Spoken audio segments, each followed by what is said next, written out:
আপনার আশেপাশে কিছু মানুষ থাকবে যারা আপনার ভালো থাকা, স্বাচ্ছন্দ্যতা থাকা, আপনার ভালো গুণগুলি কখনোই বিবেচনা করবে না। শুধু আপনার সমস্ত কাজ, আপনার চলাফেরা, আপনার সব কিছুকে অন্তর থেকে হিংসা করতে থাকবে আর নিজে থেকেই জ্বলাপোড়া বা জ্বলতে থাকবে। আসসালামু আলাইকুম, welcome back to my another video. আরও একটি ভিডিও নিয়ে আপনাদের মাঝে হাজির হয়ে গেলাম। আজকে ভিডিওটা আমি সকাল থেকে শুরু করেছি। সকালের রুটি অথবা ব্রেকফাস্ট যেটাই বলেন তৈরি করে রেখে আমি আমার ছোট ছেলে ইনানকে খাইয়ে তারপর মাদ্রাসায় বিদায় দিয়েছি। এরপরে আমার বড় ছেলে ঘুম থেকে উঠেছে, ও একটা কাজে যাবে, সেজন্যে ওকেও নাস্তাটা করে বিদায় করে দিয়েছি। আর ফ্রিজ থেকে মুরগির মাংস বের করে নিয়েছি। আজকে এই ভিডিওটা খুব বেশি লং, তাই আমি একদিনের ভিডিও দুইটি পার্টে ভাগ করে আপনাদের সাথে শেয়ার করছি। তো টুকটাক সংসারের অনেক কাজ অফিস কিনে আমি গুছিয়ে পরিষ্কার করে নিয়েছি। ঘর গোছানো থেকে শুরু করে সব কিছু মোটামুটি এখন ডাইনিং টেবিলটা মুছে নিচ্ছি। ভালো করে মুছে না নিলে ডাইনিং টেবিলটা দেখা যায় দাগ হয়ে যায়, এজন্য মুছে নিতে হয়। ভালোভাবে মুছে এর মাঝে আমি আবারও সুতির কাপড় দিয়ে ভালোভাবে মুছে পানির জগ, গ্লাস সব কিছু আমি টেবিলে এনে রেখে দিচ্ছি। এটা কিন্তু আমার দুপুরের প্রয়োজন, কিন্তু আমি ব্রেকফাস্ট বা নাস্তা করার আগে দুপুরের প্রস্তুতি করে নিচ্ছি সকালে নাস্তার আগেই। তো এখন আমি ডাইনিং টেবিলের উপর এই তারের স্ট্যান্ড দুইটি রেখে দিলাম, সাথে দুটি পানি ভর্তি গ্লাস, এরপরে জগটা এনে রাখবো। এরপরে আমি সকালের ব্রেকফাস্ট করব, তারপর সাথে সরাসরি আপনাদেরকে নিয়ে আমরা রান্নাঘরে চলে যাব। এই হচ্ছে আমার সংসারের শুরু। আসলে দুপুরের কাজগুলি কিছু সময় আগে গুছিয়ে না রাখলে কোনোভাবেই কিন্তু কাজগুলি করে সারা দিনটা পাই না। আর এখন একটু বেলাও ছোট হয়ে এসেছে, তাহলে তো কথাই নেই। আর বৃষ্টির দিনে খিচুড়ি কিন্তু খেতে ভালোই লাগে। যদিও খিচুড়ির রেসিপিটা আজকে শেয়ার করছি না, ওই দিনের ভিডিও আমি দুটি পার্টে আপনাদের সাথে শেয়ার করেছি। তো এখানে আমি সকালের ব্রেকফাস্টটা করে নেওয়ার জন্যে এখানে ড্রাগন ফল নিয়েছি, সাথে নিয়েছি রুটি।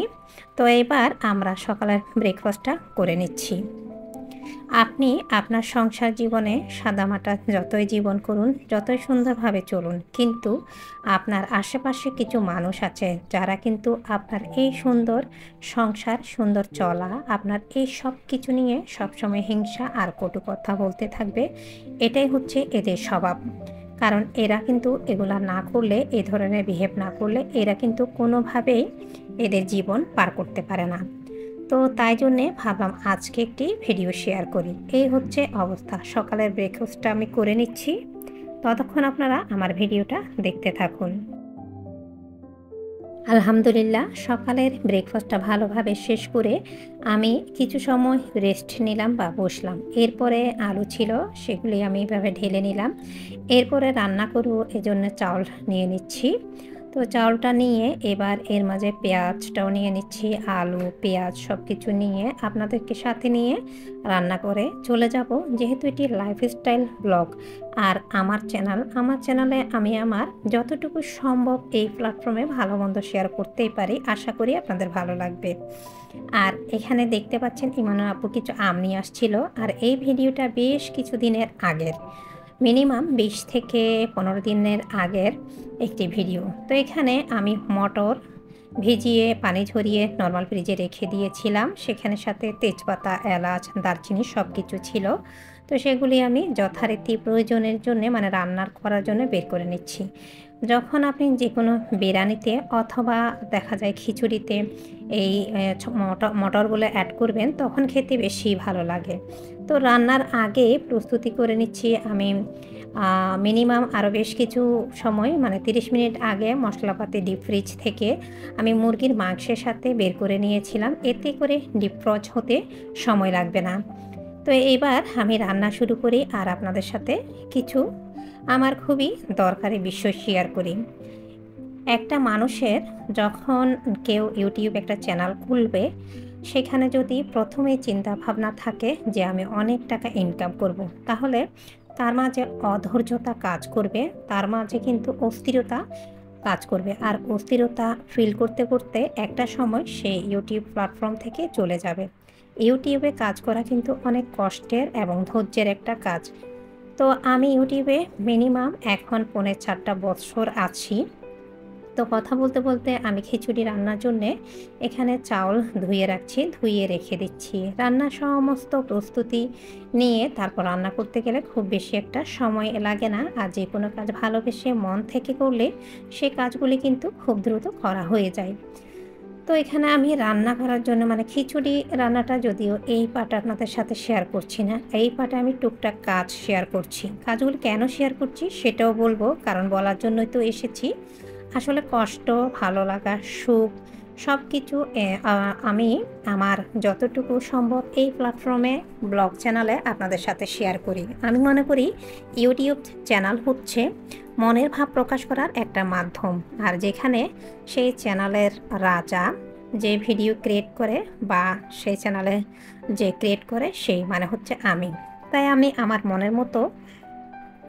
মতো করে আমার চ্যানেলে আমার ভালোর সাথে মন্দ, সুখের সাথে দুঃখ দুটাই শেয়ার করতে পারি। আমি খুবই নিম্ন মধ্যবিত্ত ঘরের একজন মেয়ে। এখানে আমি কথা বলতে বলতে আলু তরকারি ছিলে নিয়েছি, করে নিচ্ছি, তরকারিটা কেটে নিচ্ছি।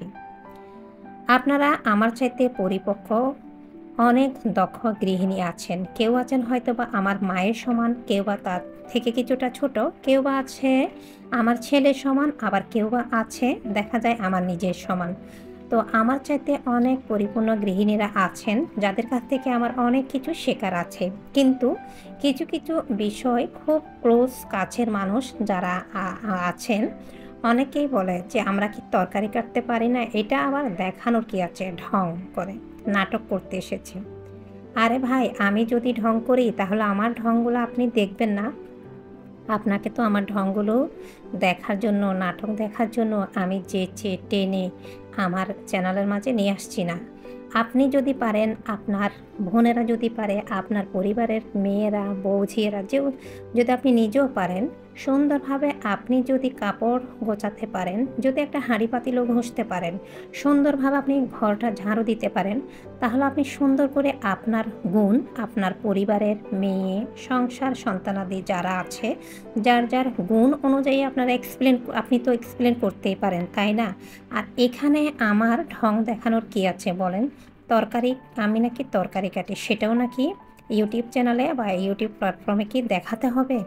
আসলে এইসব কিছুই তো লাইফস্টাইল ব্লগের অন্তর্ভুক্ত, তাই না? আমি পারি বলেই আসলে আমি শেয়ার করছি। আপনি পারেন না দেখে বা আমার এই ভিডিওগুলো হয়তো বা আপনার সুন্দর লাগে, আপনার ভালো লাগে, তার জন্যই আপনি জেলাস হচ্ছেন।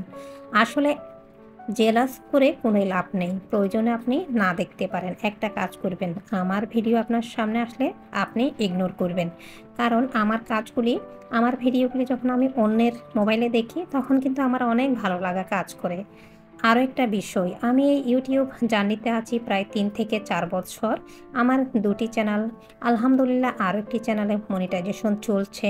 তো সে বিষয়ে পরে কথা বলছি। আমার কিন্তু এই ইউটিউব প্ল্যাটফর্মে কাজ করে কোনো টাকাই কিন্তু ইনকাম হয়নি। তারপরেও কিন্তু এমন জ্বলতে জ্বলতে তারা অঙ্গার হয়ে যাচ্ছে। কেন জানেন? শুধুমাত্র আমি কোনো কিছু একটা করব বা ইনকাম করব এই ভেবে। আর আমার এই যে ভিডিওগুলি আমি সুন্দরভাবে আমার মতো করে মেক করছি, আমি করতে জানছি বলেই কিন্তু তারা এইভাবে জেলাস হচ্ছে। আসলে জ্বলবেন না, বেশি জ্বলাপোড়া করলে একটু পানি ঢেলে দিবেন। তারপরেও যদি আমার ভিডিও সামনে আসে তাহলে ইগনোর করবেন। আপনাকে হাতে পায়ে ধরে আমি আমার এই ভিডিওগুলি দেখার জন্য বলছি না। যারা এই ধরনের কথাগুলো বলে তাদের জন্যে আলহামদুলিল্লাহ, অনেকেই কিন্তু ভিডিও না দেখলেও প্র্যাকটিক্যালি কিন্তু আমার অনেক প্রশংসা করে। আলহামদুলিল্লাহ, শুনতে কিন্তু ভালোই লাগে। আমার চ্যানেল খুব বেশি অগ্রগতি হয়েছে বা লক্ষ টাকা ইনকাম করেছি সেটা না। যারা এমন বলেন তাদের জন্যই আসলে বললাম। শুধু আমি টাকা ইনকাম করে ফেলবো বা কিছু একটা ভবিষ্যতে বা ফিউচারে করব বা নিজের পায়ে দাঁড়াবো বা আমার কাজগুলি আমি এভাবে কেন করছি, সেজন্যেই কিন্তু উনি বা ওনারা এই ক্যাটাগরির কথাগুলো বলে থাকেন। আপনাকে তো আমার ভিডিও দেখতে বলা হয়নি। আপনার নিজের মায়ের, বোনের, মেয়ের, আপনার আশেপাশে আপনার পরিবারের কি কারো যোগ্যতা নেই যে সুন্দরভাবে কাপড় মোছাতে জানলে সেটা উপস্থাপন করবেন? অন্যেরগুলি দেখে জ্বালা পোড়ার কিছুই নেই। আমি কিন্তু এখনো টাকাও ইনকাম করিনি। আমার ভালো লাগা থেকে ভালোবেসে এই প্ল্যাটফর্মে আমি কাজ করছি। আশা করি বুঝতে পেরেছেন। কথা বলতে বলতে আমি অনেক কিছু আপনাদের সাথে শেয়ার করেছি, আর এর আগামী পার্টটা আমি আপনাদের সাথে শেয়ার করব ইনশাল্লাহ। সবাই ভালো থাকবেন। আসসালামু আলাইকুম।